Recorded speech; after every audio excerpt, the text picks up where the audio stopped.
बिस्मिल्लाहिर्रहमानिर्रहीम। अस्सलाम वालेकुम। दोस्तों, मर्द चवंदा आहिनि त असां औरतुनि ते पर्दो रखंदा आहियूं। असां उन्हनि जी ॻाल्हि खे अगरि न लिकायूं त औरत खे वॾे में वॾो नुक़सानु थी सघे थो।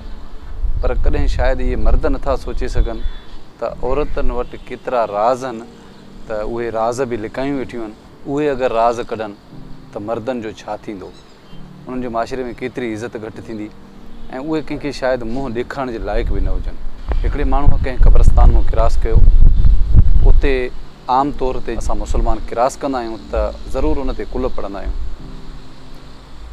उहो बि कंहिं क़ब्रस्तान जे रस्ते ते लड़ी वञी दुआ घुरी ऐं कुल पढ़णु शुरू कयईं त उनखे हिकिड़ी अजीब ख़ुशबू महसूसु थी। उनखे ईअं पियो लॻे त ॼण हीअ क़बर आहे। आख़िर हे ख़ुशबूअ जे हिसाब सां ॻोल्हे ॻोल्हे अची लधईं त हिन क़ब्रस्तान मां ख़ुशबू आहे। हिन खे अची बेचैनी थी त हे कहिड़े क़िस्म जी ख़ुशबू आहे। हिन दुनिया जी का ख़ुशबू आहे ई कोन, न कंहिं गुल जी ख़ुशबू आहे, न कंहिं अगरबत्तीअ जी ख़ुशबू आहे। मतिलबु उहो ॾाढो वीचारो परेशान थियो। पोइ उन क़ब्रस्तान ते हिन अचणु वञणु शुरू कयो। ॾिसां त इन क़बर ते केरु थो अचे। मालूम त थिए हे त कची क़बर ठहियलु आहे, न तख़्ती लॻल आहे, न हिन ते नालो न ज़ात। ख़बर कीअं पए त हीअ क़बर कंहिंजी आहे। हे रोज़ु इन जो रूटीन हुयो, उतां किरास कंदो हुयो। हिकिड़े ॾींहुं आख़िर हिकिड़ो अछी दाढ़ी वारो हमराह उन क़बर जे मथां वेही कुल पियो पढ़े। हिन सोचियो त हाणे हितां फ़ारिग़ थिए त वञांसि। पोइ कुराड़ो बि कुल पढ़ी क़ब्रस्तान खां ॿाहिरि निकिरी वरी वञी उते दुआ पियो घुरे। हे बि कढ भॼंदो वियो। उनखे वञी सलाम कयईं। सलाम करे उन खां पुछा कयईं त तोखां कुझु हाल वाल वठां, तूं नाराज़ न थींदे? हुन चयो, न बाबा, मूंखां पुछ तूं। चईं, जंहिं क़बर ते तो कुल पढ़िया इहा क़बर कंहिंजी? हुन चयो, मुंहिंजी घरवारी जी। चई, ॿियो कुझु पुछां? चईं, पुछ। चए, पोइ नाराज़ न थिए, मूंखे छो जो पुछण जो हक़ु कोन्हे। हुन चयो, तूं पुछ, को मसइलो न आहे। हुन चयो, मां हितां किरास पियो कयां। हुन पंहिंजी सॼी हक़ीक़त ॿुधाई। हिन क़बर जी अहिड़ी ख़ुशबू जेको मूंखे उन ख़ुशबूअ बेचैन करे छॾियो। मां मालूम करण लाइ हिते अक्सर ईंदो वेंदो आहियां त पुछा कयां त हीअ क़बर आहे कंहिंजी ऐं इन जो अहिड़ो कहिड़ो अमल आहे। उहो दुआ मां फ़ारिग़ थी कुराड़े चयो त भला वेह। क़ब्रस्तान जे ॿाहिरां ई हिकिड़ो रस्तो हुयो, उन ते ई थोरो ईअं वेही रहिया। हुन चयो, वेह त ॿुधाए। हुन कुराड़े ॿुधायो त मां 4 भेनरुनि जे विच में हिकु भाउ आहियां।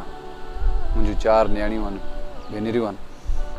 जॾहिं मां जवान थियुसि त अची मुंहिंजी शादीअ जे लाइ हिननि ख़ुशियूं शुरू कयूं। दादा, तूं शादी कर। हुते कुंवार ॾिसी अचनि, मां नापसंदि कयां। हुते कुंवार ॾिसी अचनि, मां नापसंदि कयां। आख़िर मां काफ़ी साल नापसंदि करे करे करे हिननि खे नटाईंदो रहियुसि। माना हर भेण जी इहा ख़्वाहिश हूंदी आहे त मुंहिंजो भाउ शादी करे, हिन शादीअ ते ख़ुशियूं कयूं, सेहरा ॻायूं, झुमरियूं पायूं, कपिड़ा वठूं, मेहंदियूं लॻायूं ऐं मतिलबु इहा वॾी हिकिड़ी ख़ुशी हूंदी आहे नियाणियुनि जी। चए पियो, आख़िर मां भेनरुनि जी ख़ुशी जी ख़ातिर मूं शादी कई, पर कुंवार अहिड़ी मिली, एॾी ख़ूबसूरत, एॾी ख़ूब सीरत, क़ुर जी तलावत बि ख़ूब कंदी हुई, निमाज़ बि 5 वक़्त पढ़ंदी हुई, कॉलेज में बि पढ़ियलु हुई, पर अलाह पाक हुनखे हुस्न एॾो ॾिनो जंहिंजी का हद न हुई। पोइ हुन ॿुधायो त मां शादीअ जी राति जीअं असांखे लावां ॾिनऊं, मां कमरे में दाख़िल थियुसि, बरकाता नफ़िल पढ़ी। मूं पंहिंजी घरवारी कुंवार सां ॻाल्हाइण खां अॻु में ई मूंखे जेका पग ॿधल हुई, मूंखे पटको ॿधल हुयो, शादीअ ते मूं पटको ॿधो, त उहो पग लाहे मां पंहिंजी घरवारीअ जे पेरनि ते रखियो। हुन कुंवार जे मुंहिंजी कुंवार छिरक खाधो, चवंदो, छा आहे, ख़ैर त आहे, छा मसइलो आहे? मां हुनजे पेरनि ते पग रखी ऐं वेही रहियुसि ऐं रुनुसि। चयुसि त मां पंहिंजे भेनरुनि जे ख़ुशियुनि जे अॻियां मजबूर हुयुसि जो मूं शादी कई। असुल में मूं में मुर्सी कोन्हे। तूं मूंसां कंहिं बि ॻाल्हि ते नाराज़ थी मूंखां तलाक अगरि घुरणु चाहें त चंद ॾींहं मुंहिंजी लाज रख, पोइ तूं तलाक घुरें त मां तोखे ख़ुशीअ सां तलाक ॾींदुसि। बहरहाल हीउ कुराड़ो चए पियो, मां ॾाढो रुनो आहियां। मुंहिंजी कुंवार बि रुनी, छो जो कुराड़ो चए पियो त मां पंहिंजे कुंवार जी ज़िंदगी तबाह करणु न पियो चाहियां। उहा एॾी ख़ूबसूरत हुई, एॾी ख़ूबसूरत हुई। हुनजा बि के अरमान हूंदा, हुन जूं बि के ख़्वाहिशूं हूंदियूं। मां उन्हनि जे ख़्वाहिशनि खे, उन्हनि जे अरमाननि खे क़ुर्बान करणु न पियो चाहियां। चवां पियो त मुंहिंजी त क़िस्मत अहिड़ी ख़राबु आहे, पर हुनजी मां क़िस्मत छो पाण ॼाणी वाणी ख़राबु कयां। मुंहिंजी घरवारीअ पग खणी मुंहिंजे मथे ते रखी, मूंखे चयईं त तूं मुंहिंजे सर जो ताज आहीं। तुंहिंजी ख़ामी सिर्फ़ु अलाह खे ख़बर आहे, बि मूंखे ख़बर आहे। इहो राज़ रहंदो, न मां तोखां तलाक घुरंदुसि, छो जो मां तुंहिंजे निकाह में आई आहियां, मां तुंहिंजी घरवारी आहियां। इहो राज़ रहंदो, ज़िंदगी गुज़री वेंदी। मुंहिंजे भाइरनि, मुंहिंजे पीउ, मुंहिंजे माइटनि तोखे रिश्तो करे ॾिनो आहे, मुंहिंजो इहो फ़र्ज़ु थो थिए त मां तुंहिंजा ऐब लिकायां। चई शादी करे घर वियासीं, ॾाढी ख़ुशि हुई, मुंहिंजी ख़िदमत बि ॾाढी कंदी हुई, हर वक़्तु मुंहिंजी ख़िदमत में।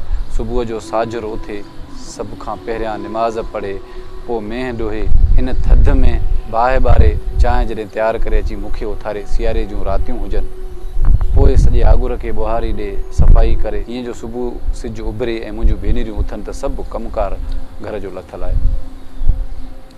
काफ़ी साल ई किसो हलंदो रहियो, घर में इख़्तिलाफ़ बि शुरू थी विया। मुंहिंजे भेनरुनि आख़िर मुंहिंजी घरवारी खे ताना ॾियणु शुरू कया। मूंखे चवणु लॻियूं त हीअ निभागी आहे, हीअ ॿार कोन ॼणींदी, तूं वञी ॿी शादी कर। एतिरियूं तादियूं कंदियूं मुंहिंजी भेनरियूं जो मुंहिंजी घरवारी कॾहिं बि उन्हनि खे उफ़ जो जवाबु न ॾिनो। कॾहिं ईअं न चई त भला तव्हांजो भाउ आहे, वञी चेकअप करायोसि मतां इन में ख़ामी हुजे।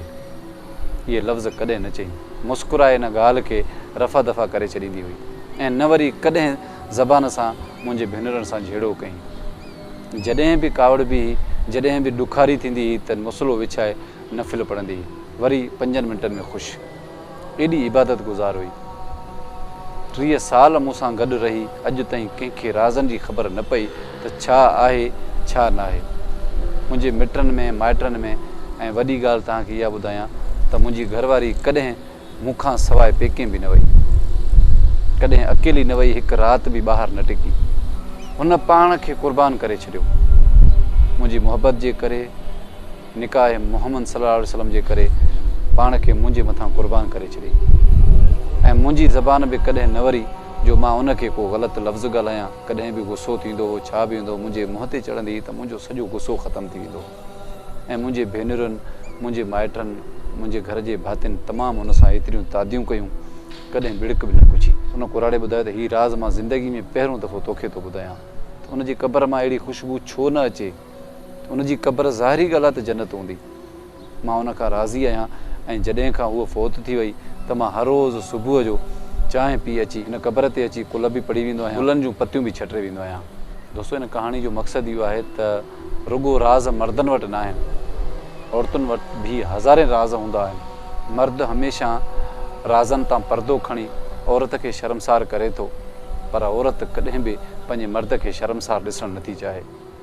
उहे अज़ीम औरतूं हूंदियूं आहिनि जेके पंहिंजे घर जे भातियुनि जूं, पंहिंजे मुड़ुस जूं, जेके मिज़ाजी ख़ुदा जूं राज़ रखे ऐं उन सां पंहिंजी ज़िंदगी अहिड़े तरीक़े सां गुज़ारे जो पंहिंजा पेका, पंहिंजा माइट उहे सभु विसारे, जंहिंसां उनजो निकाह थियो, कुझु न हूंदे बि उनखे पंहिंजो सभु कुझु सम्झी उन सां ज़िंदगी गुज़ारे। कॾहिं बि हिकु राति बि पेकनि में वञी अकेली न रही जो मतां मुंहिंजो मुड़ुसु मूं ते शक करे। राज़ लिकाइणु हिकु तमामु वॾी क़ुर्बानी आहे। तव्हां अगरि कंहिंजा राज़ लिकाईंदव त रब साईं तव्हांजा राज़ लिकाईंदो। हर इंसान में ऐब हूंदा आहिनि, पर इंसान खे पंहिंजो ऐब नज़र न आहे ईंदो, ॿियनि जा ऐब तकड़ में नज़र ईंदा आहिनि। जॾहिं बि तव्हांखे ॿियनि जा ऐब ॾिसण में अचनि त तव्हां पंहिंजे गिरेबान में ॾिसो त तव्हां में केतिरा ऐब आहिनि।